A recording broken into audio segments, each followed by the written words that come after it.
Hello and welcome to the Doc Podcast. I'm your host, Dr. Mike DeLuke, and it's my mission to help you lead a happier, healthier, and more prosperous life, both personally and professionally.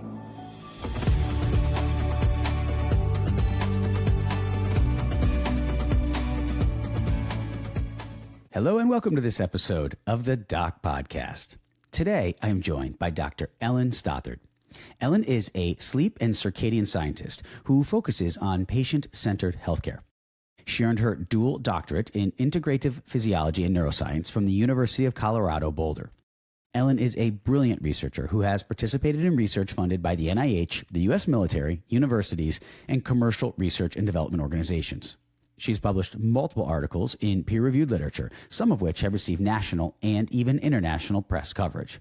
One such example was the camping studies, which examined the influence of natural light exposure on the human circadian rhythm and sleep patterns, and ignited her passion for translational research and making complex scientific concepts accessible to the broader public.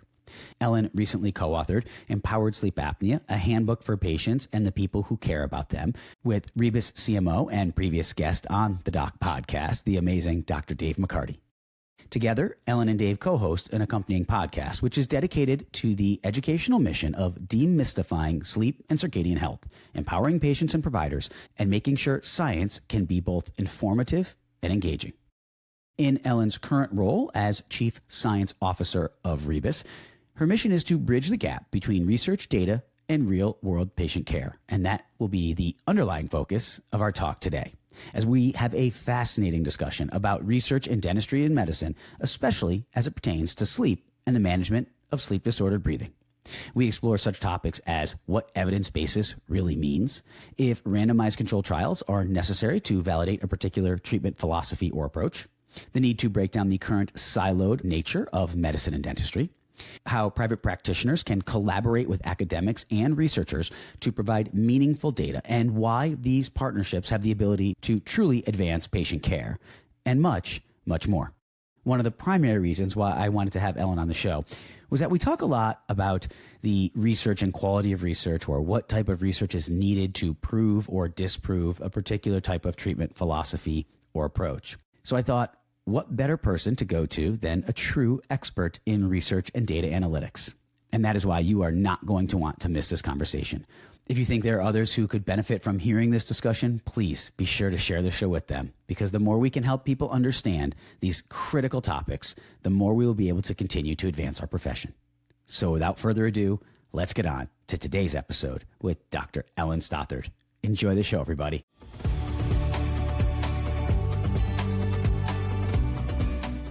Welcome to Doc Podcast, Ellen. Hi, Mike. It's so good to be here. Thanks so much for having me. You're welcome. Thank you for coming on. Just a little bit of our background. We met, I guess it was fall of 24, the first time we met, right? When we were down at an Airway Health Solutions event that was kind of a pre-Airway Palooza. Idea sharing, speaking, and you were in the room, and I didn't know who you were, as I'm sure you didn't know who I was. And we just were having really some spirited discussions, but really great discussions, academic discussions that I try to facilitate on this show. But it was really nice to have a group of somewhat like-minded people, but still different philosophies and beliefs and views, openly share their ideas as professionals and colleagues. And you stood out to me as someone instantly when you were speaking. I didn't know who you were. I'm thinking, she's not speaking like a dentist. I know, and because you had much more of a research analytical mind, which we're going to go into. And I was loving how you were diving into the why. You kept asking really great questions about like, well, why is this the case? And getting us to think and facilitating us to have better discussions, and then come to find out you're a PhD researcher. So we'll talk more about that. But if you could tell us a little bit about your story and how you got to be where you are today. Well, the story of how I ended up in that room, getting the chance to learn from dentists and orthodontists and airway health specialists, is not one that I would have ever expected when I first started in my education journey. So I have an undergraduate degree in psychology and neuroscience. I thought I might be a psychologist, psychiatrist, someone who works in the mental health space. The human mind fascinated me, and how it works and why people do what they do. And so, I went through undergraduate and had a ton of really interesting classes. And the day that I went to my behavioral neuroscience class and they were talking about sleep, I was just absolutely fascinated. And so it was one of those things where, I couldn't get enough. I had then decided, actually I want to be a professor. I want to study sleep. I want to do research. Wow. So I was just kind of seeking all these different things out as to how to continue down the road of becoming an academic. So I graduated with my degree in psychology and in French, and ended up not actually getting into graduate school. So on the first round of applications, I applied to a bunch of different places, mostly ones that were animal research facilities. So actually, I'm really grateful that I didn't end up, because they didn't give us a really good education at that time about how to pick out a good graduate program that would match with your interests. And turns out I would have been pretty miserable in an animal lab. I'm not fit for that. As I kind of mentioned, I'm interested in the human brain and how that works.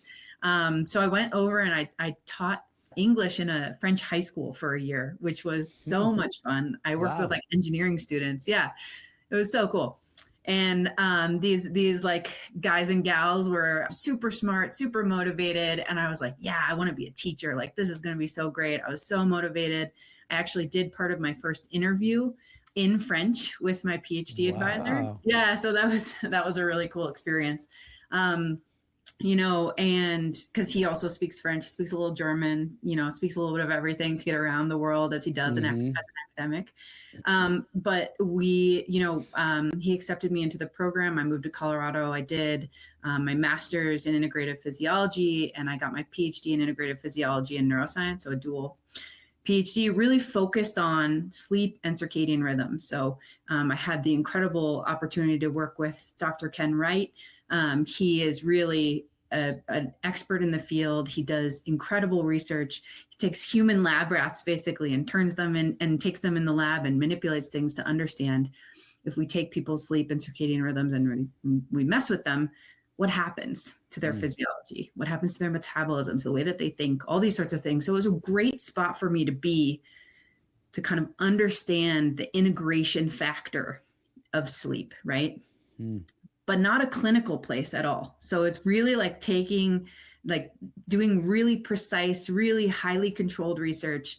But I did get this. So I did melatonin sampling. I did all this other kind of like stuff that you kind of hear about in research. And I got an incredible opportunity to train. But I got the chance to do this really cool study, which was called the camping study. We took people outside camping in Colorado, and we did as close to a scientifically controlled research study that we could, where we brought them back into the lab directly after, did melatonin sampling, assessed their sleep, assessed their light exposure, and demonstrated in the first study that was ever published in a highly controlled environment that humans, when you remove the electrical light exposure, we respond to only the natural light dark cycle in a way that kind of synchronizes our body. And this was a hugely successful, hugely well-received study. And I had such a fun time doing. I got to talk to all sorts of reporters and people and patients. And that's how I ended up with the Colorado Sleep Institute. They asked me to come give a talk, and I met Dr. Dave McCarty. And he was like jumping over the table with excitement, being like, I want to do this with my patients. This is so exciting. And so I kind of had this feeling that like, wow, this stuff really it can work outside the lab. People are excited about it. They're interested by it. But turns out, my mentor, this was his, pet project. This is the goal of his whole career. And he had submitted this research to be funded by the NIH, by other private institutions, by other groups, and they hadn't found the validity in this, or the maybe the translatability of it. It wasn't a drug. It wasn't something we could patent. It wasn't any of those things. Right. But it's so accessible, and it had such a huge impact. So that inconsistency really drove me, in combination with having seen him give up all of his life and his energy and the hours that he worked and the dedication that he put into this development of his career and the development of my career and other students, and to not have his incredible idea be rewarded by the mechanisms that were there to support him.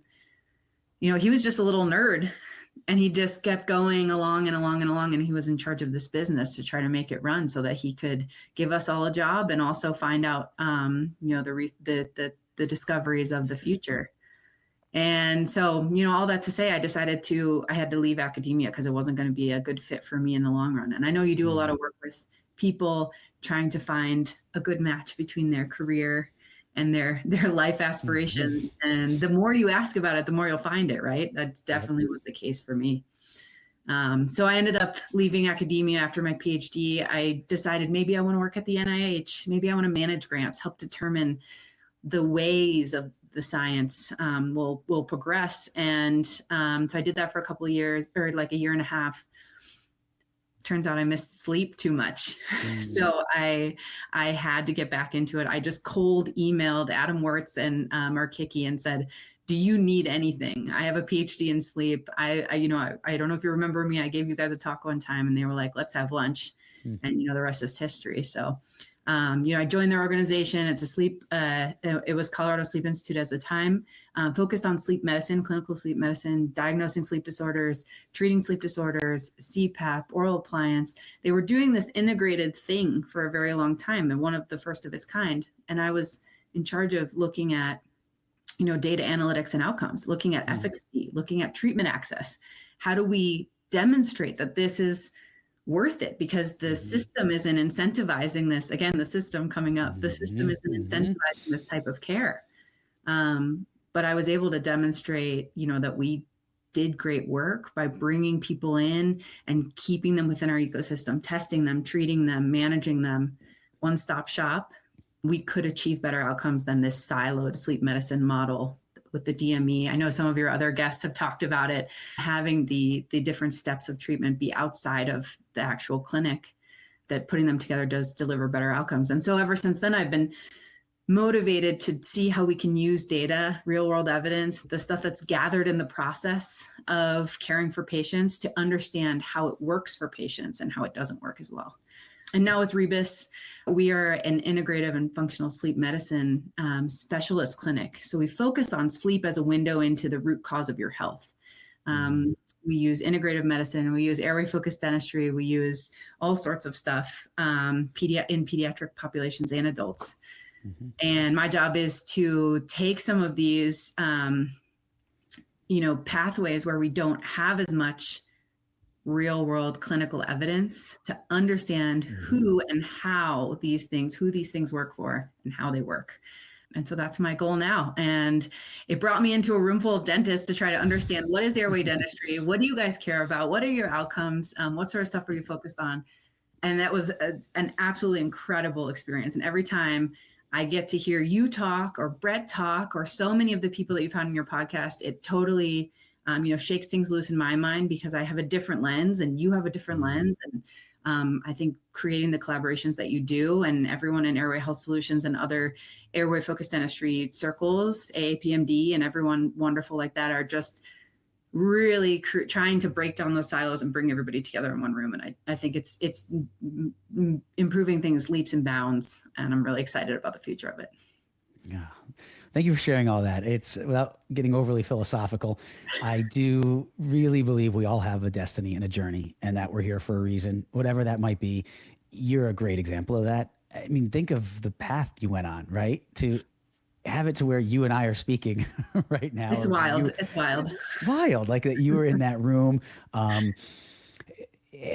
something was drawing you to sleep. You know what that was? You have any idea, any family history? What was it even going back that like you just had this pull towards that? So this is funny that you ask, because I always think about this. There's so many of the airway dentistry stories, people have members of their family or, like kids or parents or themselves that has a story. I don't have anything like that necessarily. I don't have any academics in my family. I don't have anyone else who studies sleep. My dad's an engineer and my mom worked for the Cleveland Clinic for 30 years. She did data analytics, little did I know, but she helped with, I thought she did financial accounting, but it was actually like the stuff that I do in non-research capacity now. So Isn't that fun? yeah, it's a small world in that sense. But you know, I just think that my family always encouraged me to follow the things that I thought were interesting. And, you know, being in that classroom with that professor, his name was Gary Wank. He's an incredible behavioral neuroscience professor. So engaging. You know, I felt like you could really change someone's life, you know, trajectory and the trajectory of society, perhaps by making something interesting, making something useful, and not just like talking at people. So I don't know. No, I don't have a great story like that, but you know, I've certainly been really lucky with all of my timing and all of the wonderful people that I've met. And I'm really, really grateful for it. Yeah, I'm grateful for it too, because you're doing amazing things, and we're going to talk much more about that and what you all are doing and how we can help you as a community of, especially from the clinical side. But yeah, I mean, just the steps you took, and from Gary Wank to it was Ken Wright, correct? Mm-hmm. Yeah, to Ken Wright, to meeting Dave McCarty, and then Adam. And these things, I just believe, don't happen. These things happen for a reason. They're not coincidences. And then you went on this journey that brought you back to Colorado to be able to make the difference you're making now. It's just, I don't know, it's so cool. And then, like, would you have ever thought, 5 years ago, you're going to be in the dental arena? No way, no chance. I mean, but the thing that I do find, I don't know if you remember this, but I think we were sat next to each other at that first airway. I forget exactly what the gathering was called. Yeah. It was so funny to like draw into, to be challenged by people who have a totally different experience and education. And I think that's really the key. Is I've found myself in a lot of rooms where I'm the only one who knows the things that I know. Like I've just put myself in other places. Like I've been lucky enough to go to like a hypoxia conference and get to talk to like primary care docs who are debating the validity of, you know, taking people to 100% oxidation, you know, level in their blood when they're in the ER. Is that good? Is that bad? What do we know? And like having all these different conversations, you know, about people who are looking at mitochondrial physiology and what do they know that I know? Where are the overlaps? These are always the things that I have noticed in my professional trajectory, is the ability to kind of connect with people over the thing that we both know about. Well, you're talking about it like this, and I kind of understand it like this. And, oh, that's something that I know too. How are they connected? And just finding the connection points. It's not something they technically teach you, but it's always something that's kind of come up. You know, as a psychology student, everything is psychology, truly. People, human interaction, all that sort of stuff. So maybe that's where it got trained into me, to kind of look at the underlying concepts that inform and create us and how we are. And I think that the systems biology of it is really having a renaissance now. It's really coming to fruition. People are realizing that nothing in your body, like your eyes are not connected to nothing else. Your eyes are connected to your teeth, which are connected to your stomach, which is connected to your toes in some ways, you know? So we have to understand them all to be able to fix any one of them, which is going to benefit us all in the long run, I think. I completely agree. And that's one big challenge I have with my orthodontic colleagues, is we are so siloed in, and we feel like if we didn't learn it in school, or if many of us have achieved to get kind of top of our class. And so we there's a bit of ego there for sure. And we're like, I know better. I just know better. And sometimes that's true, right? We are the experts in certain things. We went to school for a lot of years to know it, but sometimes it may be something we didn't learn, or it may be something that none of us really know yet that we're trying to figure out. So that psychology side, and I've always loved the psychology side of things as well, because it does permeate everything and every discussion and every interaction.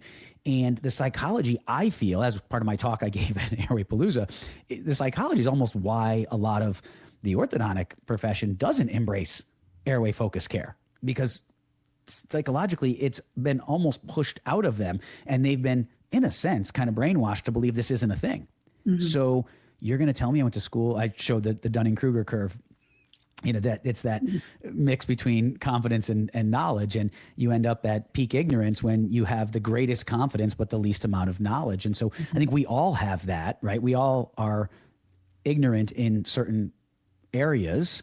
And I think the challenge becomes keep an open mind to realize that there are a lot of people who know more than us about certain topics, and be able to find ways to converse about them in a civil manner. And I think that's where social media and a lot of where the interaction goes on now. That meeting we were at, there were some heated discussions going on in that room. Yeah. And I remember thinking, this never would have happened online. Oh yeah. Never. It would have devolved like in a fraction of the time. But why? Because again, the psychology, when you're face to face with people, when you're in the same room, the norms, right? The cultural norms and what are the mores, the folk ways, the ways we have to behave are just different in that way. And it really ended up being really constructive. And at the end, we're able to go up to one another and shake a hand or be like, hey, look, I disagree with you on that. And I wish there were more of that. I really do. I wish we did more of that because that's where we grow. That's where we grow, and we challenge one another. And so just on the side of that's great. This is one of the things that Dave McCarty and I have talked a lot about in this process of changing the way that we're treating sleep medicine. We have to acknowledge that the way that we did it before was insufficient. And you can either say that it's wrong, that you made mistakes, you can go down those, more negative roads, or you can say, hey, we're learning and we're growing. And then you set yourself up for continuing to learn and grow as the evidence continues to evolve, because it was based on those conversations where people got heated. And as a researcher, that's our bread and butter. Our bread and butter is to be able to say, this thing, I know this thing, and here, let's talk to each other about how to understand the things that we each know. And you kind of have to come to an agreement of, because if you're using published facts on both sides, it's not my responsibility to know everything about your industry, your publication literature basis in your niche area, whoever you are. It's my responsibility to be the expert in my area. And so we have to be able to find a compromise in the middle where we understand each other. And I think that's the slight difference that I was hearing in the room, was that people were just saying their piece instead of having some curiosity towards the other piece of information that were coming up. And I think that's the way that we can really change things, is by encouraging people to be, sure about their facts and really rooted in the evidence, but also curious about the things that are being brought to them as well. Because it's fascinating as a scientist to listen to clinical practitioners talk about how they practice and the things that they know and the way that they take in the evidence and all that sort of stuff. Yeah, no, and that's where it's good to have, again, voices from outside that come in and think differently and challenge us to think differently about these things. I want to go what you mentioned about evidence. So I'll go there next. What is evidence? What is good evidence? What is evidence-based? You've mentioned it a couple of times already on the show. My gosh, you can't turn on anything, it seems, that has any tie to anything scientific without hearing evidence-based. We do evidence-based. It's become, it's almost lost any sense of meaning to a lot of people because it's just said about everything. People use it as a tagline. You'll hear people advertise their practice or their business of, we practice evidence-based dentistry or evidence-based sleep medicine. What do you view it as since we have your insight and your point of view being from a different track and a different path than many of the people listening to this show might be? What do you view it as? Hey, everybody. We all know that we don't learn much about interceptive orthodontic treatment, especially as it pertains to airway. That's why I created a comprehensive CE course that you can access through the doc website. This 26-hour course will transform how you think about and approach interceptive treatment and teach you how to implement airway-focused orthodontic treatment into your practice. Just go to theorthocoach.com and click on the courses dropdown. I'll also put a link to it in the show notes for today's episode. If you're looking for ways to improve the health and truly change the lives of your young patients, then this course is for you. And now back to today's episode. It's an interesting question. So if you think about what's not evidence-based. So let's first start there. So what's not evidence-based? The things that are not evidence-based are things that we know definitively perhaps can do harm.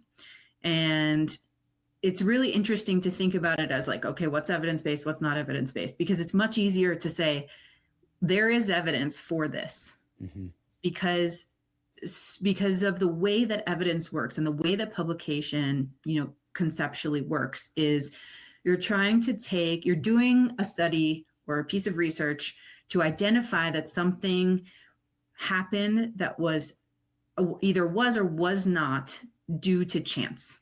So everything that we do in research sets us up to try to eliminate the possibility that the result that we found is not due to chance, or it is or it isn't. And so we demonstrate, and then we publish either something that's positive or negative, right? A positive result is it was not due to chance, and the thing that we did affected it in either a positive or a negative way.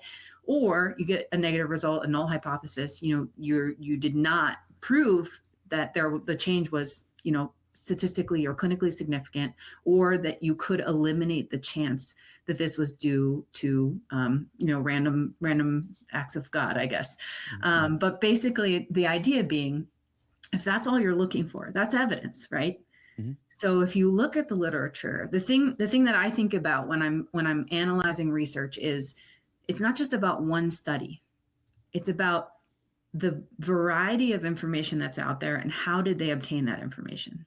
So one of the things that I heard recently that I thought was really, really fascinating is there's a new movement or an increase in attention towards real world evidence. And I believe this firmly. This is what, my career is kind of built on.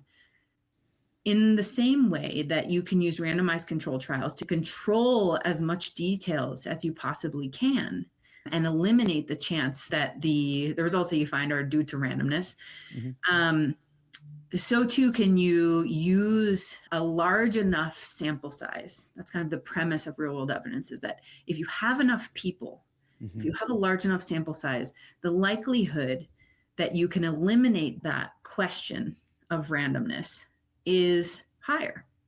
So you may have heard some of these more recent studies, like the one about the shingles vaccine.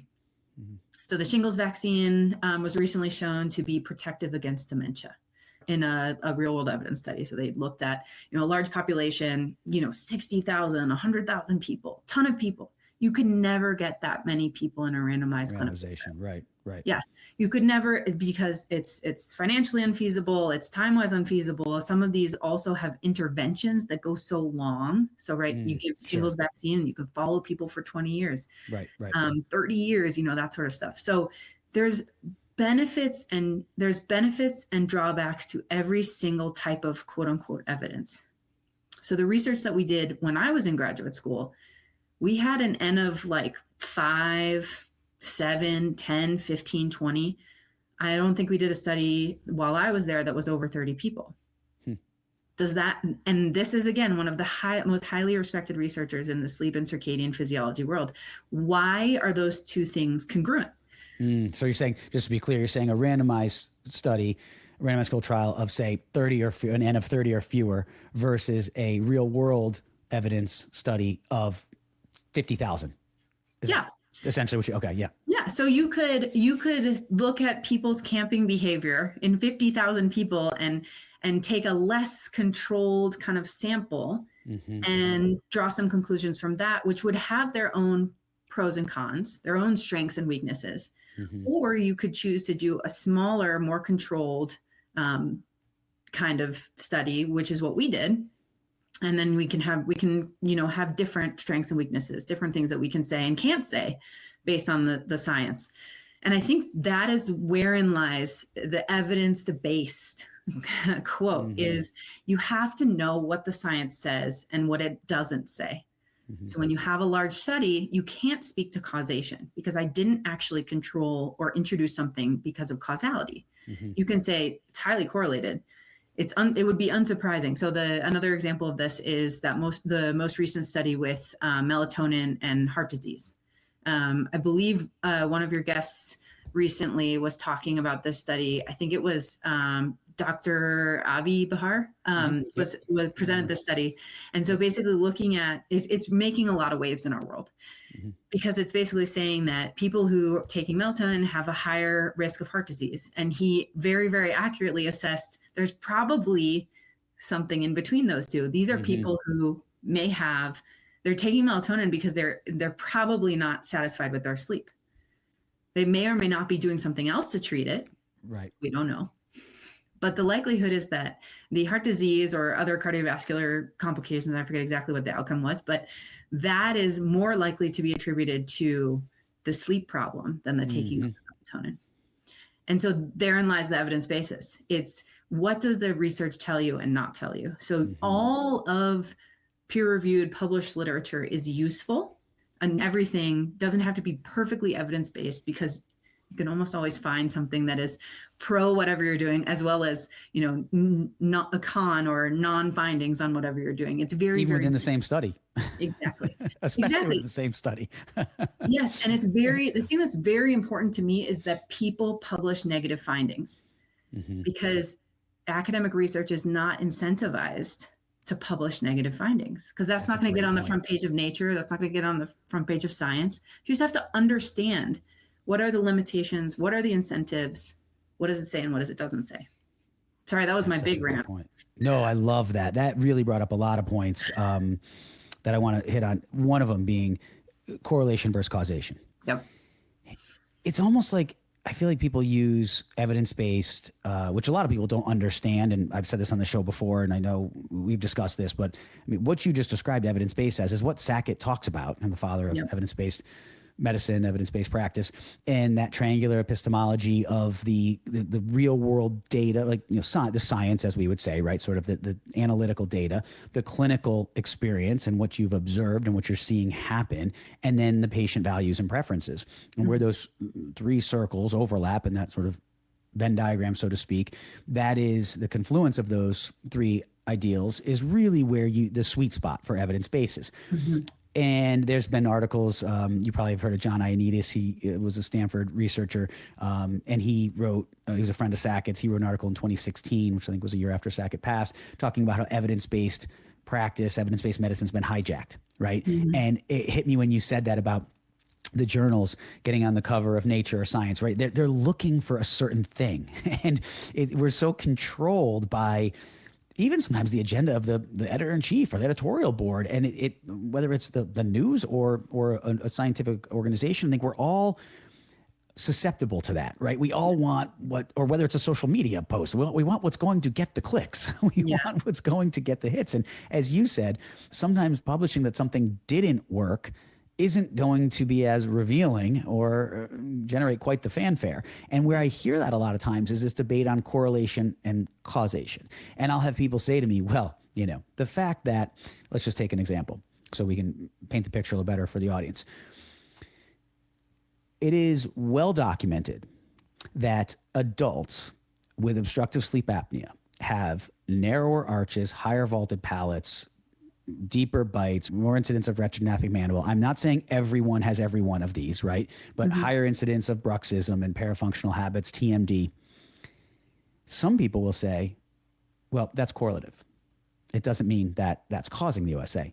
Fair, right? Fair. But at what point from a researcher do we break those two down? Because we could take things like wearing seatbelts, right? We're not running studies on humans and say, you wear a seatbelt and get in a car accident. You don't. Let's see who does better, right? You have to look at the real world data. I mean, even like something like sugar intake and caries risk. We're not going to give a group of patients, young kids, suck on lollipops 10 hours a day, tell another kid not to, and say, ooh, which one's going to have healthier teeth? So we use correlation all the time. Yeah. Yet I feel like sometimes when people don't want to believe a different way of thinking, they're like, oh, that's correlative. That's not causation. So can you break that down a little better? And if I was off on that or wrong, correct me, please. No. It's a great point, because it breaks down to two things. One is, how does someone who's not a research expert PhD understand the data and what it means for them? And the second thing is, how do we intake or create the possibility of new data, and how does our research infrastructure and other things kind of impact our ability to do that? So I think I'll take the second one first, because it's probably easier. So that portion is, it's exactly what you said. Like, we're not going to go test a new portion. Like we're going to test a 3-point harness and we're going to do placebo, which is no seatbelt versus 3-point harness. Right. That's actually, that's one of the best things about the IRB, the Institutional Review Board, which is, I sit on the Institutional Review Board as an outsider for the University of Colorado Boulder. And I'm very, very grateful to be part of the ethics review for the research that involves human subjects, because we have to make sure that we're protecting the safety of them, not from the researchers, but the researchers, as you said, are motivated to be working on everything needs checks and balances. So they're focused on their research, and we need an impartial outside eye to kind of look at those sorts of things and make sure everything's in alignment. Equipoise, right? Sorry, go ahead. We were talking about that before. I said equipoise. We were talking about that before, right? Yep, exactly. So, that in and of itself actually makes it difficult to develop new treatments, because, for example, in OSA, we know without a shadow of a doubt that there is harm caused by withholding treatment. So in that case, you no longer can use, and this is something that many clinicians probably know, but some may not, or other individuals in the public may not understand the concept that you cannot withhold treatment from someone when there is evidence of harm. So you can't have a placebo controlled against a new treatment. You have to show the insufficiency of the new treatment compared to the established treatment, right? So that in of itself, so you can't necessarily, it doesn't incentivize you to make new treatments because it's a much higher bar that you have to exceed. Yep. So it makes it a little bit more complicated. So you have to say offer someone CPAP versus a new pill or something like that, or you have to use people who have already failed that treatment, and that comes with a whole other host of issues. So all that to say that understanding the way that the research works tells you, again, the benefits or the strengths of the science that comes out of it versus the potential drawbacks or weaknesses. I forget the first part of the question now. How PhDs and researchers look at the data versus how we look at it. Yeah, exactly. Thank you so much. So, the way that we're looking at this is saying, becoming a person who understands research as a concept. I'm always thinking about what are the assumptions. So this goes back to our original conversation. What are the assumptions? What are the details kind of locked into this thing that we're studying, and how can I control for them? And so when I look at a piece of research that's published, I say, okay, they measured, people with this BMI and then people between this age. And, my way of looking at the science is that I'm understanding the assumptions that they made that are baked into their science. And so who are the people? How did they manipulate it? So like in sleep research, for example, especially circadian research, if they're not in dim light, we know that their melatonin samples are going to be affected by that. So if I read a published piece of literature about a circadian study where they didn't control the light exposure of the participants when they were doing the melatonin sampling, I read the methods and I understand what they're saying. And so I don't want people to have to feel like they have to read every single paper, but I want people to understand that when you take in science, when someone tells you about science, picture it and think about what the variables could have gone into that study are, and then understand if you think those are reasonable or if you think that those might impact the result that they're trying to give to you. Got it. So it getting away from absolutism, right? Exactly. Essentially, I mean, right. It's getting away from that and realizing there is no perfect study. There are no perfect data. Yes. And we have to keep an open mind. And I love that approach. That's why I always enjoy speaking to you about this, because you have a really pragmatic and practical approach to this. And it's really refreshing, because it's kind of refreshing and ironic, because the clinicians are the ones who are very, I think, dogmatic about the data. Well, if it doesn't have a study saying exactly this, then I'm not doing it. It's not evidence-based. It's pseudoscience, right? Yeah. I would like to remind a lot of my orthodontic colleagues, and I don't do this to put down my profession with it, but very, very little of what orthodontists do on a daily basis is rooted in randomized control trial data. Like, just call it what it is. Like, very little of it. And here's the thing. I'm not saying that's not okay. I'm not saying that's wrong or bad. We have tremendous observational data over long periods of time with huge sample sizes. We make these decisions on what we're going to do with our patients, whether it's the brackets we use or the wires we use or the age to start treatment or cephalometric numbers. I mean, again, there are not a lot of randomized controlled trials on this stuff. Yet some of those people, when it comes to the sleep side, especially the early treatment, younger patient-related sleep side of treatment, and say, there are no data on this. There's nothing that proves that this is worthwhile. What are your thoughts on that? I love this topic because I think it's what's going to keep us caring for our patients well. Right. If I forget exactly who I was listening to, but they said, if we're still using it was the inventor of CPAP. He said, if we're still using CPAP in 20 years, we failed our patients, or something to that degree. Was this now or when he invented it decades ago? This was, I think both, actually, if I recall correctly. He said it like soon after, and then he said it again one time, and we've already, passed both of those deadlines. But the idea being that we need to be continuously evolving. And there's two things that I want to say on that. One, even randomized controlled trials, not everybody responds. That's why I was explaining the statistical component of this, right? So they're reporting averages. That is a feature of how it works. We have to be able to break down complexity into something understandable, to be able to assess on the premise of statistically, is it different from, baseline or whatever your comparison is. You have to be able to do it somehow. So we sacrifice that kind of nuance to be able to understand it, to make it comprehensible. So the way that I think about that, that makes me think that there are some people who are responders or stronger responders, and some people who are less responders. Yes. So how do we dive into the information that's giving us to say, these are the types of people that are responders. These are the types of people who are going to be successful with this treatment, that sort of thing. It's like, okay, the treatment works, especially for these people. Or especially not for these people. Especially not for these people. Or especially not in this way, or, all these different things. Right. So I think that there's a lot more nuance that can be brought from the concept of a randomized controlled trial than is maybe given to clinicians to understand, or to, the public to understand. And this is a relatively new idea as well, because, science is always evolving. But all that to say is, additionally, we need to be able to, the other thing about that is, when people say there's no evidence basis, they're out there treating patients. They have the ability to generate the evidence themselves. That is evidence. Your pre and post treatment imaging or outcomes or sleep apnea tests or whatever it is, the things that you're making your diagnostic treatment and clinical planning decisions on is evidence. And one of the things that I have really, really appreciated in working with the dental sleep medicine clinicians or providers, whatever term you'd like to use for, all of the professionals who interact with the patients in your field, is that they have an open mind and they've been really enthusiastic about they're just asking me, what do I need to do? What do I need to do? What data do I need to gather?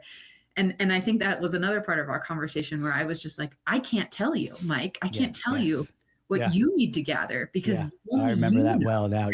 Yes. I remember, because I'm like, what do we have to do to try to get the data? What about people who say that patient-related data, real-world data, is empirical, and that it is not quantifiable, and that we can't, that they call that pseudoscience? I mean, I literally have had that debate with people, or discussion, I guess. I mean, that's a really tough one for me, because there are PhDs in everything. There are PhDs in, without knowing the exact outcomes that you're specifically talking about or the context of the conversation, the theme that I hear is that— sorry to interrupt for a second. Just a simple example to help with that, to clarify that, would be going in young on a patient who has an airway problem, right? So we see these kiddos young. Now, again, that's a whole separate tangent, whether or not orthodontists even get to see these kids young or ever even have. But this child gets seen by a dentist of some sort, right? It could be any, and even their primary care dentist. The debate over whether or not we should wait watchful waiting, like they'll outgrow it, that concept, right? And then sometimes, yes, they do. Sometimes the adenoids and the lymphoid tissue will shrink. Sometimes their allergies improve and the nasal breathing improves. Again, whole nother discussion as far as the comorbidities and the cardiovascular, neurocognitive, behavioral problems that they're enduring along that journey. Yeah. But set that aside for a second. We have this group of kiddos that we look at, and those of us who help them know, and I mean know, because we've done this on thousands of cases, and we've had parents fill out questionnaires before and after, or we have their before and after images, or all the things you were alluding to before, the clinical data at scale. And people will say that is essentially irrelevant, that is empirical, and that even if we had standardized systems and protocols and processes, and we have quantifiable changes that are reproducible across large subsets of patients, until I see an RCT, it's not scientific. And I sorry to keep drilling down on that, but this is at the crux of what I hear all the time. And it's probably, thinking back to it, was the genesis of a lot of our discussion that evening a year and a half ago, because I just get caught in this corner with that. And again, it's not my area of expertise. I understand enough about it to have the conversation, but I would love to hear it from an expert like you in research of how do you answer that when someone says that? No, that's a great question. So it's my favorite one too, because it comes down to, this is where I get excited, because this is what researchers are good at, is taking a little sliver and saying this sentence, this combination of words means exactly this thing. And this is where I get in trouble when I'm involved in operations and things like that, because they're just trying to get things done. I'm trying to be like real specific, but it's a beautiful collaboration. I really enjoy all the different things that I get to do in my organization. But the goal being, you can only, it's what is truth, what is fact, in that sentence. It's, do I have the evidence to support exactly this thing that I've said, or do I need to go find that evidence? Or is it even possible to generate that evidence? So for example, we've had this conversation. I've also talked to Dr. Christensen about this and Dr. Kevin Boyd, how do we create a study or a data analysis or something about this watchful waiting idea? Because where would you get that? Because the first premise is, and I'll just say it out, this is my thought process on this. The first premise is exactly what I said previously. You can't withhold treatment ethically, I believe. Even the evidence basis aspect aside, in the work that you guys do, you have the understanding that withholding that treatment would potentially be doing harm. Okay. Can't be doing that. So like when you get in that room with somebody, it's a little bit of a tricky situation, catch-22, because I don't have the data. Well, I'm not incentivized in my clinic to just like put people on watchful waiting. But one of the things that, providers could do is take a look at the possibility of people who left, didn't pursue treatment initially, and then came back. And you may have those pre-scans on them both times. And thinking about things like that, if you can generate a large enough data basis across the country per se, perhaps, then you can potentially put together an interesting argument. So looking at these, what do we have at our disposal, continuing to drive forward by our ethical and moral compasses, and also thinking open-mindedly about what data is available. What are the limitations of the data that we gather, right? Kids are squirmy, all that sort of stuff, the things that you all know about the way that you practice, but also being able to pair, observable, quantifiable data with anecdotal or other types of, qualitative stuff to show the growth in both directions. I mean, how does one come up? How do, surveys get validated? There are, patient reported outcomes that are validated data. That's how it works. You you ask the questions, you pair it with something else, and you demonstrate whether they're statistically correlated or not.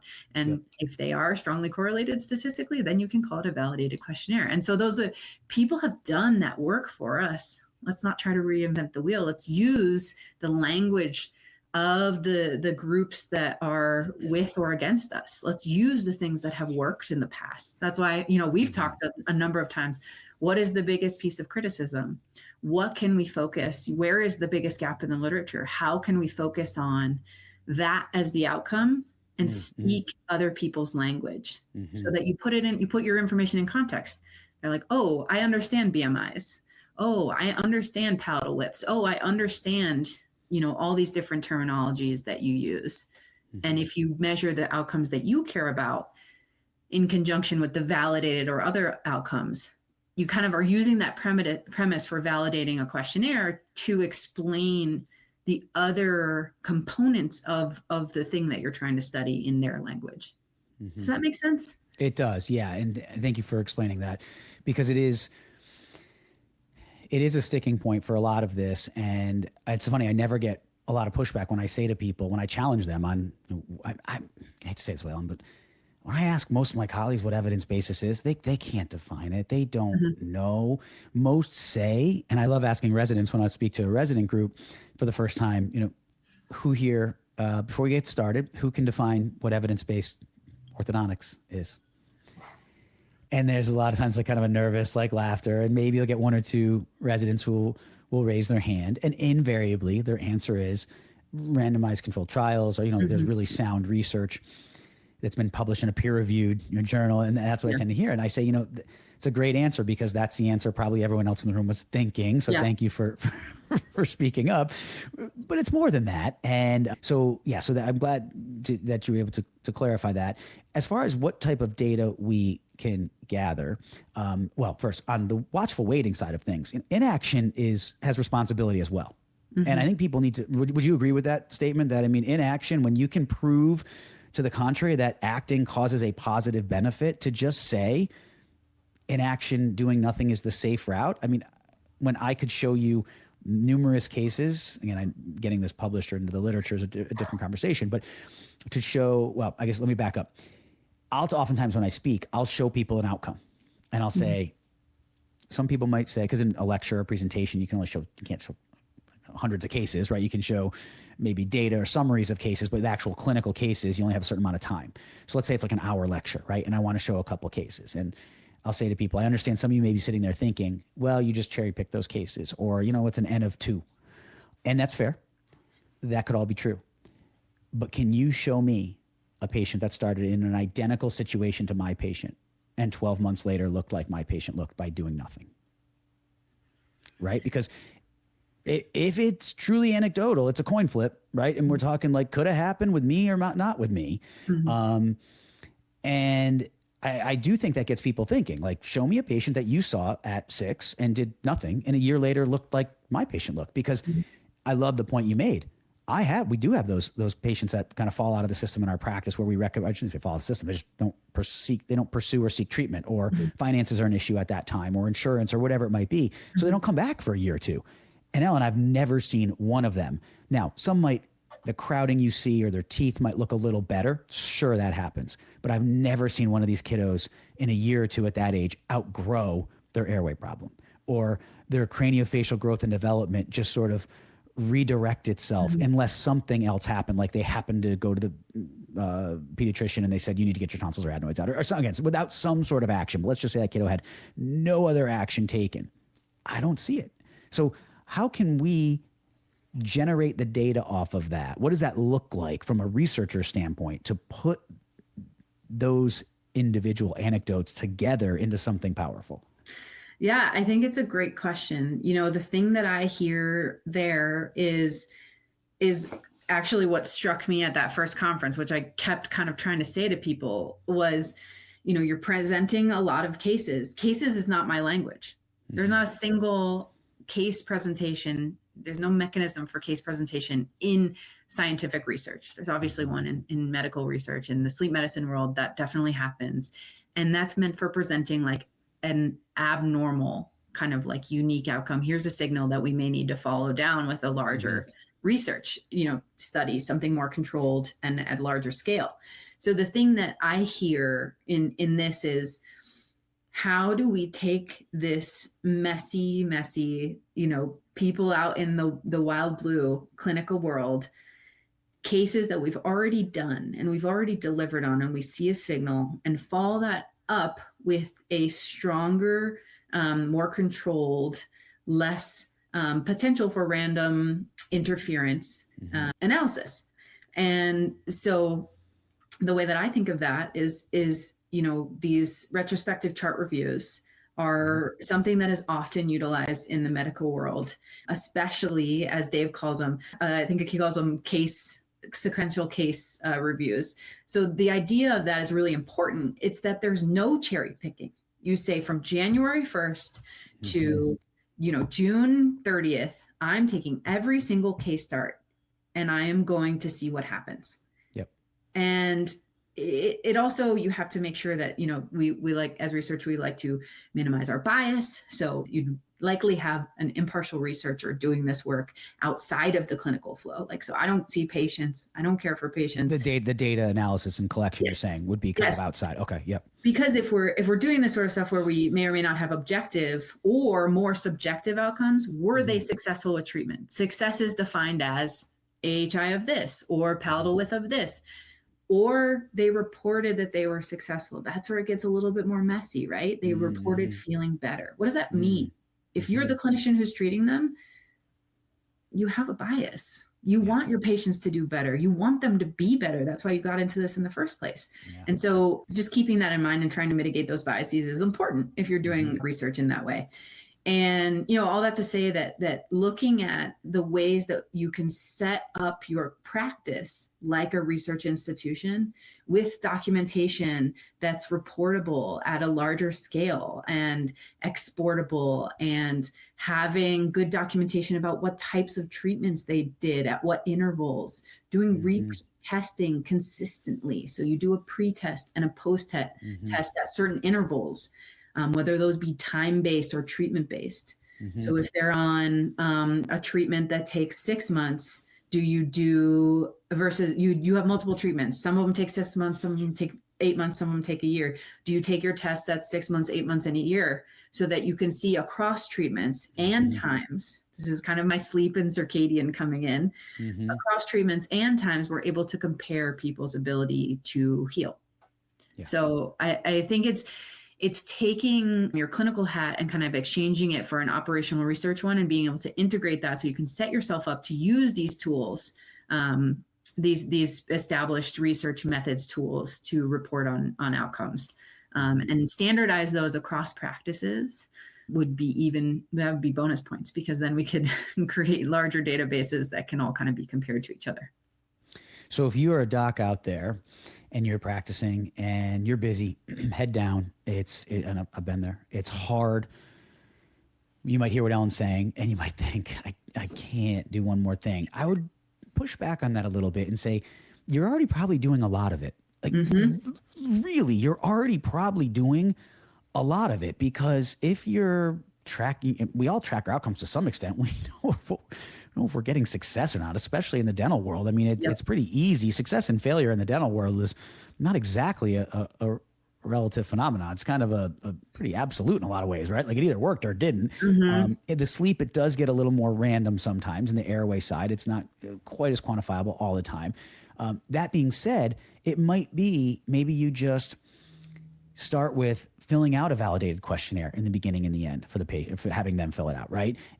If you ask certain questions, and from what I'm hearing from you, even if it's not a validated questionnaire, but you have a set protocol of questions you ask patients in the beginning, say middle and end. I know with myself, we would document it, and in hindsight, and what I'm working with the residents, we're doing it proactively throughout to generate better data sets. In a busy practice, what happens a lot of time is I would track in the chart and we would just make a note, ask Susie's mom if Susie's sleeping better, ask Susie if she's sleeping better. And we would make a note of it. So what you're saying is that could work, but it's a lot more work on the researcher to then go parse that data and try to be like, oh yeah, find every time that they ask Susie about sleep. But if we just had a little questionnaire in our software drop down that at certain intervals, we just went and said, hey mom, how's Susie's this, right? And we can then track that over beginning, end, and maybe once or twice in the middle, that would be somewhat powerful. Is that correct? Absolutely. Put it in your intake paperwork. Before they even come in, you get a text message survey that, includes a link, and just like boom, boom, boom. I'm sure there's questionnaires that people ask of their patients, what's your history, that sort of stuff that they fill out. A lot of people, digital health has come a long way. And especially The biggest thing is it's almost a little bit like sleep. People are like, I did all my stuff during the day, I'll sleep when I'm dead. That's how data projects die, is when you are like, I'm caring for the patient, I'm doing everything, I'm billing. Yep. You have to prioritize the data as well. Wonderful, wonderful clinicians out there that I've talked to that are like, yeah, we're gathering all this data, and then come to find, well, it's in the protocol, but the staff didn't understand how important it was. And so because of time, because of the schedule, it got skipped. And I get it. It's very busy out there in the wild world. I tell this to my clinicians all the time. I'm sorry, your life is a lot harder because I work here. You have to fill out these things in a certain way so that I can use it. You have to ask more questions and document more carefully so I can use it, so I can advocate for you, so we can understand what's actually going on. I think, the two biggest things are just do before and afters. You can't have a change. You can't demonstrate an improvement or lack of improvement if you don't have demonstration before and after, right? Before, after, middle, whatever it is, whatever you decide is best for your protocols and the way that things are working. And then also consistency, right? Making sure that the data gets gathered. But I would say the last thing that I'll say is, I understand that people are busy and they're like, how can I have time to do this? There are a lot of young grads coming out of school, PhD school with a lot of great data skills who would love a job like mine. I've told people this before. This is my dream job. I would have never dreamt that it existed when I was in graduate school. To be able to bring the bench and the bedside closer together using data, that is an incredible opportunity for me. And I think that people don't realize that you could find someone like me or even better and hire them to do operations, to do data, to do financial reporting, to do all that sort of stuff, and publish and work with researchers to publish your data. Like that's totally an opportunity that you have. Thank you for mentioning that, because that is when I was head down clinical, I was like, and I was even involved. I've always been involved with institutions and on faculty teaching. I just felt like I was somewhat separate from them. I'm here doing what I do as a clinician all day, every day. And there's this divide between academia and private practice in the dental field. I don't know I can't speak as personally if it exists in medicine to the same extent. I look back at our literature from orthodontics especially, and was such collaboration between private practitioners and educational institutions when you go back to the 70s and 80s and even into the 90s a little bit. Now, you rarely see it. When you look at the authors, it's almost never private practitioners with the researchers. It's almost always coming out of a research institution. And I feel that research has suffered greatly because there's only so much research that can come out of an institution when you're dealing with residents and turnover of residents. And whereas in practice, you have huge subsets of data. I mean, the average resident will probably start, hold me to these numbers, but give or take maybe about 50 cases over their 3 years in an orthodontic residency, right? The average practitioner is doing that, you can do that in a month. And so, and they're doing that in 3 years. Yes, there's more residents there, but still, I mean, it's just, you get a couple docs in one office in a busy, thriving ortho practice. I mean, it's volumes bigger. So the power of the data is so much greater in private practice. And I feel like there's this rift between the two now. And it's like, well, I'm not. And so again, I love what you said. It's the clinicians need to do a better job putting their research data hat on and being like, it's not that far outside of what I'm already doing. I need to think of myself as kind of an everyday researcher in the real world with my hands in it, running research projects constantly. And maybe I can just be a little better about how I track my data to be able to quantify that. And the academicians and the people in research-based academia, a lot of times they use the IRB as a shield. Like, well, we can't because of IRB. I don't have to tell you this. I have worked on projects where I've given my data. It's decoupled. Am I using the right word there? De-identified. Yeah. De-identified. Thank you. It's de-identified, and you de-identify the data, and it goes through, and it comes out, and it's used. So I've given many of my scans and data to help some residents do research projects. So there are ways to bridge that, but no one knows about it. I shouldn't say no one. Very few people know about it. So yeah, how would you recommend that someone who's just out there and may not be near an institution find those people that could help them look at their data? I'm so glad that you brought this up, because that was the only part that I didn't say, is that, research is meant, research you have to make sure that you abide by the regulations, right? And like you said, the regulation, people can kind of like hide by them because similar to the word evidence-based, it's a little bit ambiguous for some people. The IRB, it's a little scary. You picture us as a bunch of people in a room, maybe with cloaks or something. Like, no, you're science or something like that. At least I think sometimes the professors at CU think of us that way. But we're not. I can assure you, I'm one of them. The thing that we do is like I said, we try to make sure that we put the participant first. Are we balancing and protecting them from, because research involves risks, and are we making sure that the risks to them are mitigated, especially in comparison to the potential benefits, right? So this kind of goes to like orphan disease studies or, off-label use in compassionate use cases and things like that. You don't have to go ask the IRB if you're like in the middle of a cardiac crisis, like I've tried all the medications, I need to try this other one. There's like mechanisms for dealing with that. The IRB is, not to be feared. It's supposed to be your partner. All that to say, when you can take whatever data that you want on your patients in the course of clinical care, right?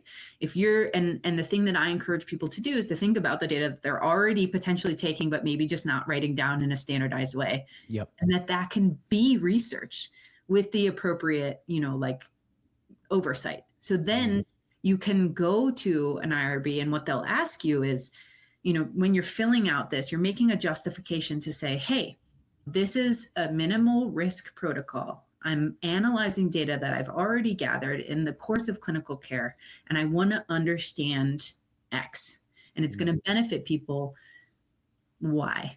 And so the idea being that because you are doing work, you're caring for patients in your normal clinical mechanism, and you're going to them and getting an approval for a chart review, it's usually expedited. So it's much easier than you may think that it is. It won't necessarily need to be reviewed by the full board, all this sort of stuff. Those are usually like clinical trials that are interventional, randomized control trials, especially, all that sort of stuff. You can do that proactively. You can do that retroactively. You can't publish anything without IRB review. You shouldn't be looking at data for research purposes without IRB review first to make sure that you are prioritizing the safety. But all of that is designed for the academic world, right? The academic clinician. It's got this kind of different situation out here. I've noticed that out in the clinical world, the things that are driving the way that you care for your patients are your ethics and your education and the ability to practice and care for people in a safe and healthy manner. And so I'm almost less concerned about the IRB. Maybe this is a controversial take, but the goal is for you to understand what's going on with your patients, and whether or not you're doing research with that data, you're going to be caring for your patients better because you're going to know them better and you're going to know their outcomes better, and you're going to become a better clinician, in my opinion, because not only will you be taking, like you said in another episode, I remember you saying, like, patients getting better is important and them telling you that they got better, but we also need to understand how and why they got better. Yes. We can't just say like, okay, you feel better, bye. We need to understand you came in, you tested negative on the AHI for your AHI. We did something, it made you better. What happened? Like, so that's just research. That's clinical care. That's research. So to demystify, to go back to your original question, who can help you with this? It's literally anyone who has experience with data. Basically anyone who's done a research internship. You can get that certification yourself out there in the world. I'm not exactly familiar with them, but I know that there's clinical research coordinator trainings and things like that to do pharma research that would be completely sufficient for this sort of stuff. It's just needing to know what resources are available to you. IRBs are associated with the university, but they also have private IRBs that you can pay like a couple $1,000s to go through your paperwork. They're so easy. They meet so fast. Like you can. I didn't know that, Ellen. I'm embarrassed to say I didn't know there was a private component to IRB. Oh yeah. So all the like pharma trials, multi-center site trials, all that sort of stuff generally go through what's called a centralized IRB. I'm not going to recommend one specific one because this is like college football. People have very strong opinions. Oh, wow. I got that much of a turf war. Some people are like totally against one and like totally for the other. And you'll find people who are the exact opposite. Look them up. There's lots of reviews. They're really easy, really great. Couple $1,000, fill out some paperwork, wait about a week, 2 weeks, something like that, depending on, a number of factors. But usually if it's an expedited review, it'll be very quick. They have boards that meet every single day, most of them. Wow. Okay. Yeah, it makes it really easy. So you just, you don't have to be the expert in everything. You can find people out there who have a lot of this training themselves.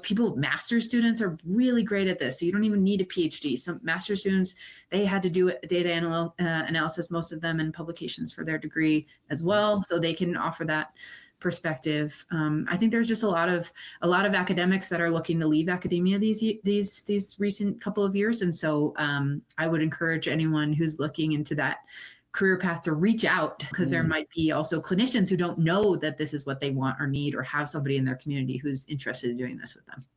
Yeah, that's great. Sounds like it'd be a whole subset, a whole business people could have of just analyzing people with their masters or PhDs, taking and analyzing data and helping with the IRB process. Because again, it seems daunting to the average clinician out there running a practice or dealing with what you deal with every day.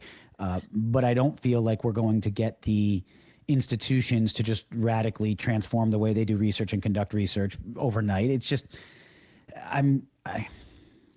the risk of sounding like a broken record, I'm just really disappointed in the research I see coming out of a lot of residency programs, master's level research. Not that it's all bad, for sure, but it's just, it's the same things that have been repeated over. It's very safe. It's very predictable, a lot of it.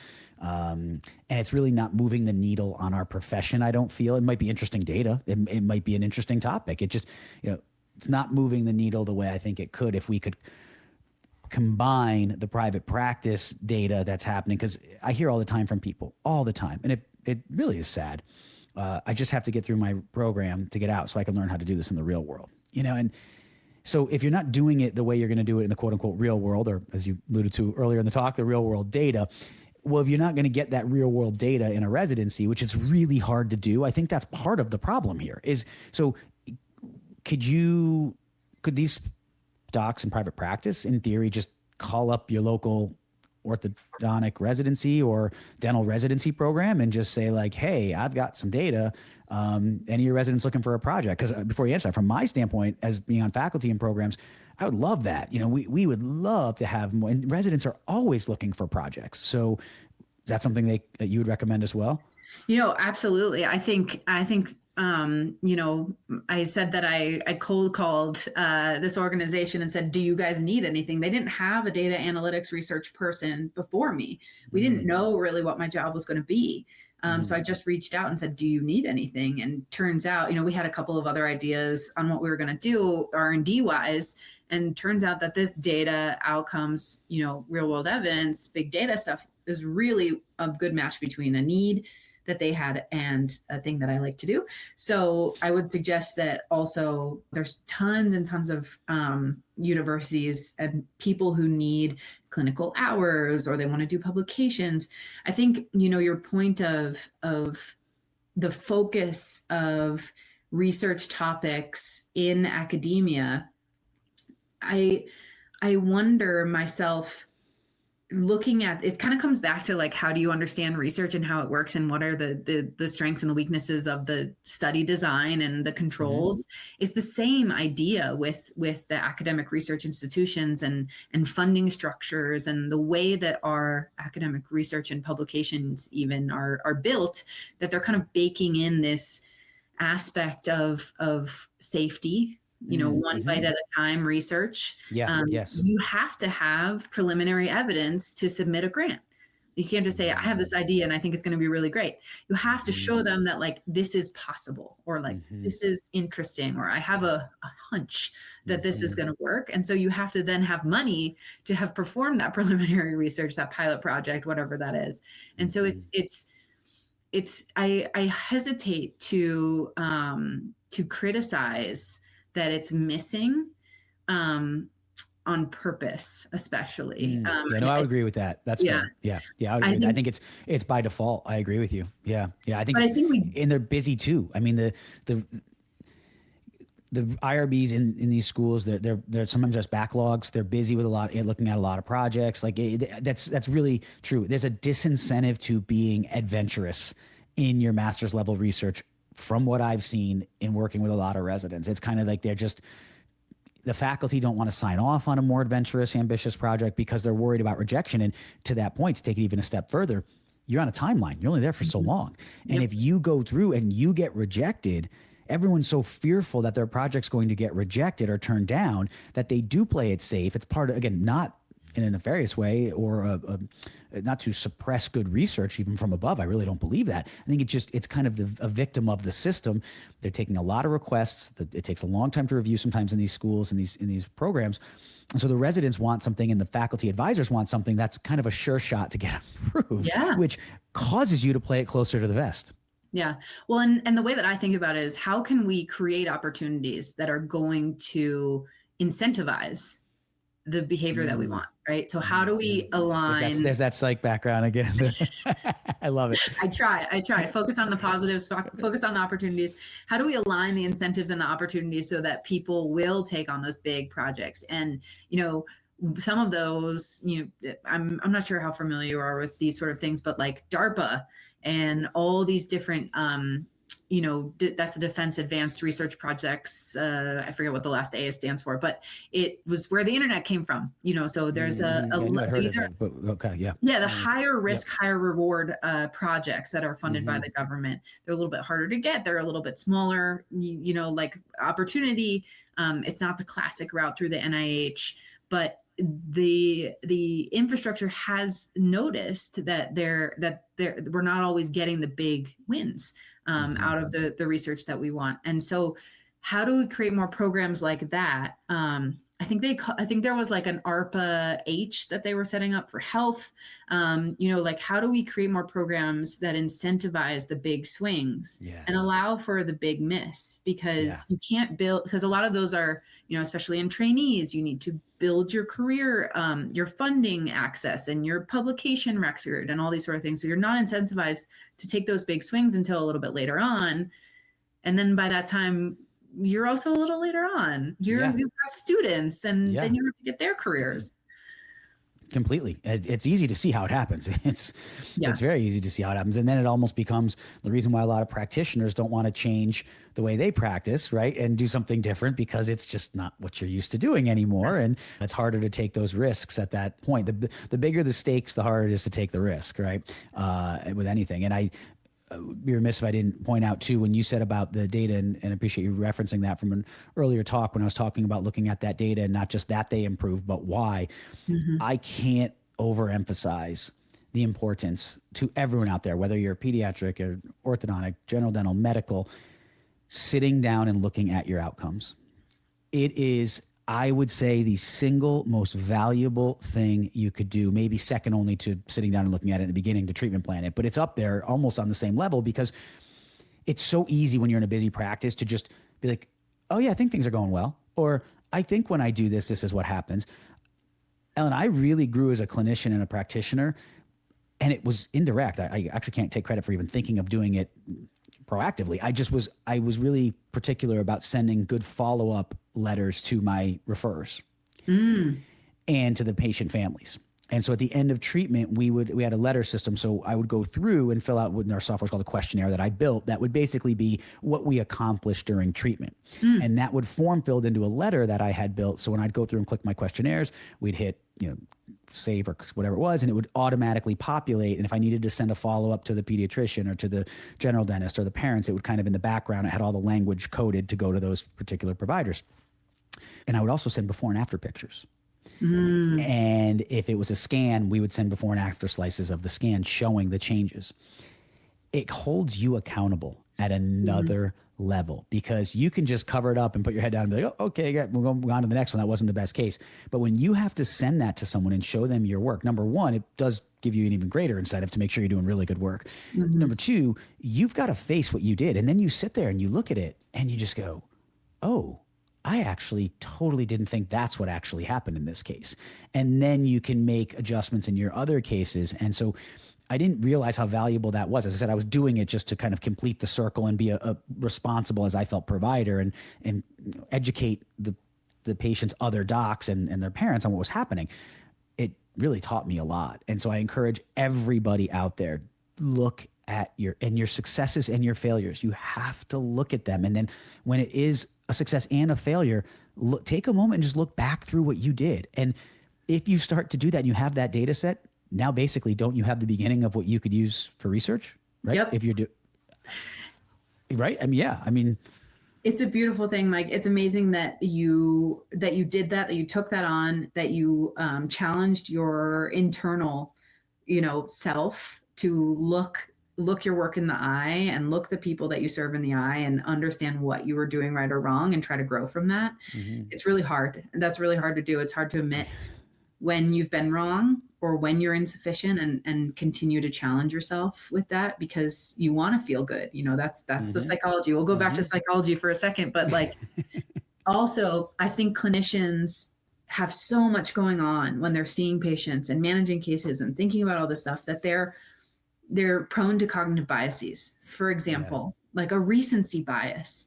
or a confirmation bias. Yeah. What were the last 5 cases that I saw? Yes. I think I'm a good practitioner and I remember all the good ones. I forget the bad ones. This is being a human being. Yeah. It's self-protective. Yeah. Yeah, exactly. And so being able to create mechanisms that overcome a little bit of your humanity, keep you honest, keep you focused, and doing that with data that you can then use potentially for research or, other reporting or efficacy outcomes, I think is only going to benefit everybody. And, the last thing I'll say on that is I think about this a lot. I love this phrase. We've talked about a couple of phrases that I love, anecdata, and the absence of evidence is not the evidence of absence. Mm-hmm. So it's really, really important to know that if you're not looking, you won't necessarily find it. Mm-hmm. And so people may think, that people would come tell me if there was a problem. They may not. And so creating those mechanisms for better or for worse, getting your patient reported outcomes, getting your standardized data at standardized intervals will allow you to be able to actually feel better, I think, about yourself when you see that data and you're like, I'm making a difference. I'm doing good. I'm improving people's health. I'm improving their outcomes. And I think it doesn't always say that. So, but it can lead you to where you can get there. And it tells you where your blind spots are too. It's so well said. I completely agree with that. And everyone that I work with, coach, young docs that I train, even in residency programs, to a person, the ones that are more critical of their own work and really look at it, not with those biases, which we all have, those self-protective biases to be like, oh, it's going great because we're doing this for the right reasons. We don't want to be not succeeding at it. In the dental field, especially, we're very much by and large perfectionists. All of them are the best practitioners I know that they do that. When I look at people that I admire the most in their field, they are very self-reflective on their work and they hold themselves to a very high standard. And they're also not afraid to admit when they didn't get it. And to be like, I had one time I gave a talk last year and someone came up to me, like I gave a talk somewhere else in another part of the country 6 months later. And they came up and they said, I was actually at your other talk. And I was so pleased to hear that you showed a case where it didn't go well. Yep. And they're like, it just stood out to me that you did that. And I said, wow, he must have the confidence in what he's doing because he actually showed us a failure in a case that he totally would go back differently if he knew then what he knows now. And I didn't really think much of it at the time, but to your point, it was profound to this person that I was actually willing to show a case that didn't go well. Well, and further than profound, it's actually the thing that makes me trust you as a scientist. The thing that makes me trust you is when there is variation in the data. If I understand that your variation is this big and you're telling me you got this effect, that tells me one thing. Yeah. If your variation is this big and you got this effect, that tells me a totally different thing. And so obviously you want your variation to be small and your effect to be large. That's what I was saying with my hands. But it's important to admit people don't believe you when you say you're perfect. That's or scientists especially are trained to not believe you when you say you're perfect. Also, you can't always be like that as a clinician in front of a parent. It doesn't always work to say, I don't know what I don't know, because they're coming to you and trying to place their trust 100% in you. Mm-hmm. So as a clinician, I can't comment on whether that works in the clinic, but I know as a scientist, you have to be able to hold that nuance and understand the variation and admit to it. And that's what makes trust work on our side of the equation. So it's got to be a really difficult thing as a clinician to balance both. Mm-hmm. Yeah, no, we want to think we're right and that we're doing right all the time. And I think it's important to just underscore the intentions can be noble always. It doesn't mean the outcome. Right. I mean, that, and I think people need to separate that a little bit. Like, it doesn't mean you're trying to do something wrong or bad. Oh, yeah. It just means that we're human, we're fallible, and you're not going to get a great result. And they're human. And when you apply the same thing to two different patients, you're not always going to get the same outcome. And oh my gosh, I hear that from people all the time too. They're like, I've done this, I tried it and it worked great the first 10 times. And all of a sudden now I got a mess on my hands. Mm-hmm. That's sometimes when people reach out to me and be like, can you help me figure out what's going on here? And it's like, first part of it is the psychological part. Like, it's okay. It doesn't mean you're terrible at this. It doesn't mean that the patient's it's not irreparable. Let's just kind of talk through it. So yeah, recognizing our failures and understanding that it's not always going to be perfect, and having granting ourselves a little grace, and that is important too. So before we finish up, I do want to hear a little bit more about what you all are up to now at Rebus. It's a really, really fascinating concept that my friend Dave McCarty started, and he's been on the show obviously as well. He's great. And with Adam, you guys just have some really cool things going. Kevin Boyd's now helping you guys out. You were up looking at some data of Brett Christensen. So what are you guys doing? What are you up to? If you could kind of give your summary statement of what you're doing now and what your vision is going forward, that'd be great. Yeah. So, we have had a decade or more, some of us, experience in the clinical sleep medicine world, traditional medical mechanism for treating all the sleep disorders that you've heard about, and not more, but as many as you can think of, we take care of them, especially insomnia, sleep apnea, and the like. And we kind of found that there wasn't a way to treat them. We were just managing symptoms, really. We're giving these treatments that are making people feel better, sure, but we're not making the underlying causes of these symptoms and these complaints and these difficulties that people are experiencing go away for good. And especially, we're not understanding there are a lot of people that are being left behind in the system. If you don't qualify for treatment based on your insurance, we don't, what can we do for you? So kind of looking at those gaps and those insufficiencies in the way that sleep medicine has historically been handled, we found that we really needed to integrate more integrative root cause medicine in what we're doing. So we are a medical clinic that has sleep medicine, board certified sleep medicine physicians. We have highly trained advanced practice providers, PAs, who do sleep medicine, who are also qualified in integrative medicine. We have functional and integrative medicine certified doc who's running our program. And we have also airway center dentists who are supporting oral appliance, mandibular advancement, expansion, all the things that you can imagine in your dental and orthodontic world, but integrated into the medical clinic fully. Like, they're in one office and the medical doctor is in the next one. So patients can come to us with non-specific sleep-wake complaints. That's the biggest thing to me. And Dave says it all the time, but people feel that they need to have this or actually this is what Kevin says, it's like stage 4 cancer. They need to be so severe in their sleep concerns that they have full-blown sleep apnea, big problems. They're not able to find it earlier upstream and come to us to try to get them back on track before things are so difficult. It's always easier to fix it when it's milder.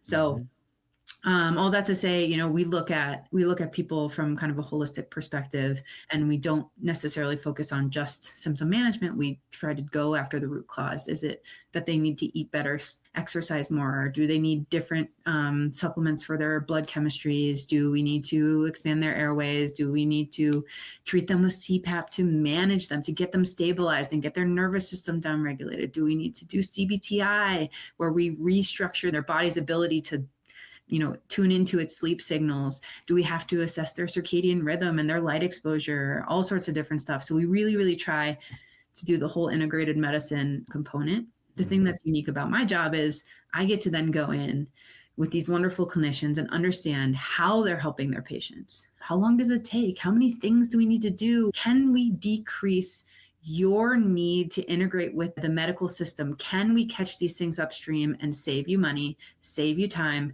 make you feel better faster, all this sort of stuff. So looking at how can we change the system to better serve the patients from a number of different angles by integrating people across silos and hopefully getting them to work together. I absolutely love it. When I spoke with Dave at that same meeting in 2024, we'd interacted a little before that, but that was the first time we met in person. And I remember him telling me about his vision for Rebus. And it was not quite, correct if I'm wrong, but not quite launched yet. He was just about to launch it. And he was telling me about it, and you could see him light up, and you could see the excitement about breaking down these barriers and these walls, the silos, and breaking down the emotional part. And that's where it's interesting that you found this as well, not only your research background, but the psychology background that you have, because a lot of this gets really deep with these patients on a psychological perspective, especially the ones that you don't catch it upstream, really deep with a lot of these patients. So the fact that you have that to balance it, and with the team you're assembling there, that's really, really exciting. And I'm proud to watch it happen and excited. I really feel this is the way of the future. I know it hasn't been easy. I know it's not like you just start this. There's a lot of barriers and a lot of walls, many that I don't even understand, that you all are going through. So really kudos to you all for putting your heads down and doing this, because this is the way we need to be. I actually was asked to be a founding faculty for the Institute for Functional Dentistry and represent them on the airway component of that. So congratulations. That's amazing. But this is what we need. This is what we need, is people like you and people, everybody getting, Kevin and Brett and everybody getting us all in the same room to just listen and talk to each other. And, there's Lauren and everybody and so many other people that I'm going to forget to mention that are involved in all of this. But the idea being, we're trying to do a hard thing. We're trying to do a thing that's different than what people have done before. Yeah. And so the system is not set up to support us, and that's okay. How can we continue to advocate for ourselves? How can we continue to use data? How can we continue to lean on our colleagues to make this thing happen? Because I really, truly do believe that the data will guide us to where we need to go. And, I have to, I'm a researcher. That's my premise, but all the people coming together to make this thing work. It's not just us, it's not even just me. It's also our founder, Adam Wirtz, who had this dream and the courage to go. He was an overnight sleep tech originally, 15, 20 years ago, and saw this insufficiency in the sleep medicine. And again, after he had a successful practice, continued to push the envelope to try to build this integrative medicine center. And, to sign Dave on as the medical component and the two of them together to try to build this thing, it takes a lot of courage, and it takes a lot of patience, and it takes a lot of gumption. And so I'm grateful, like you said, that we have wonderful people to support us. And I'm grateful to everyone in the airway dentistry community who, whenever I show up at a meeting, they're like, let's talk to the scientists, because I don't know. You guys are showing me pictures of teeth and jaws and surgeries and stuff, and I have no idea what any of it is. So I get to ask all sorts of stupid questions, and everybody's very, very generous about it. We love having you anytime I'm there. It always helps shed a different light on it and a different perspective, which is very welcome. As I said, as we started talking about, right, we kind of have our lenses that we see these things through. And Adam is such a great guy as well, and really enjoyed interacting with him and just the whole team. I love what you all are doing. If people want to reach you, how would they do that, or reach out to Rebus? And then if there are people out there who, after hearing this, may think they have some data, can they contact you as well with that? I would love to hear from people who have data.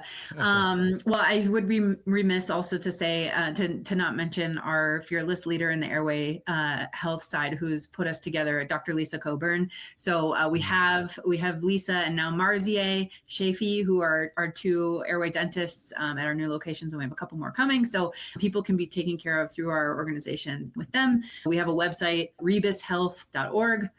REBIS health.org. And I'll send you all the links to all of this stuff. So people can go on there and get in touch. I will give you my email. So if anybody reaches out in the comments or anything like that, you can send that to them, because I would love to hear from them. Or you can email us. We also have an email, research@rebushealth.org, that you could find me there. So that goes directly into me. One of the things that I didn't say that we're looking to do is partnering with organizations to do and develop technologies and treatments. So we function kind of as a contract research organization to do sleep medicine research. So right now we're actually working with an organization that's developing an in-ear EEG that's ambulatory. So it's Bluetooth. And so you can like walk around and take EEG and you can sleep multiple nights with this thing. It's super comfortable. I just got presented at a AI and space conference for NASA. It's a really, really cool. We're doing like some of the pre-demo stuff and we're going to be submitting for FDA research here soon. And so all these sorts of opportunities are available because we have the infrastructure to do traditional sleep medicine care and can work with partners who want to kind of try to push the envelope and create new treatments and technologies. I love it. Absolutely amazing. Dr. Ellen Stothard, absolute pleasure. Thank you for coming on. Thanks for taking the time and really enjoy every time we speak, not just in this arena, but I always learn something and I really enjoy picking your brain. And thanks for bringing the research side to the audience so they can hear it from a researcher. I really appreciate it very much. The last thing I want to say, Mike, is thank you for being willing to try and learn the language of research. When I first spoke with you, I was so impressed with your ability to think about these big concepts in such an academic way and be able to articulate them to the people in your language. So it's always a pleasure to talk to you about this stuff and kind of get into an academic discussion. I really, really enjoyed this. And I look forward to the next time that we get to chat. So thank you. Thank you for doing this. And thank you for being who you are. We appreciate you and everything that you're doing. Well, it means a lot to hear that. I appreciate you saying that very much. So thank you so much. Feelings mutual. And yeah, until next time, look forward to it. Awesome. All right. Thanks, Mike. Bye, Ellen. Thank you for tuning into this episode of the Doc Podcast. Be sure to visit theorthocoach.com to get access to ADA CERP recognized CE courses or to schedule a private one-on-one coaching session with me. Also, if you know of someone who would make a great guest for this show, or if you'd like to be a guest yourself, please email me at drmike@theorthocoach.com. And be sure to join the Doc community on Facebook for more great content. Thanks so much for listening. And always remember, you have been blessed with the ability to do amazing things.